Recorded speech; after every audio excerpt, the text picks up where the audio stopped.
Dragon গাছ তো বসিয়ে ফেললাম, এবার সেই গাছে ফল কবে হবে সেটাই একটা দুশ্চিন্তার বিষয়। যে সকল বন্ধুরা বাড়িতে ড্রাগন গাছ বসিয়েছো তারা সবসময় ভাবছো গাছে কবে ফল আসবে, এটাই একটা বড় চিন্তার বিষয়। কারণ গাছ লাগানো হয়েছে ফল পাওয়ার উদ্দেশ্যে, তবে গাছ বসানোর পরে এই ধরনের দুশ্চিন্তা করার কিন্তু কোনো মানে হয় না।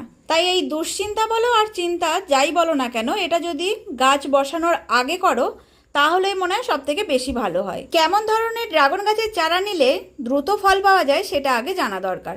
3 ধরনের ড্রাগন গাছের চারা তোমরা পেয়ে যাবে, একটা ম্যাচিওর ডালের চারা, একটা কচি ডালের চারা, আর একটা বীজ থেকে তৈরি করা চারা। বীজ থেকে তৈরি করা চারা হলে 6 থেকে 7 বছর সময় লাগবে ফল পেতে, কচি ডালের চারা হলে 2 থেকে 3 বছর লাগবে ফল পেতে, আর ম্যাচিওর ডালের চারা হলে 1 বছর লাগবে ফল পেতে।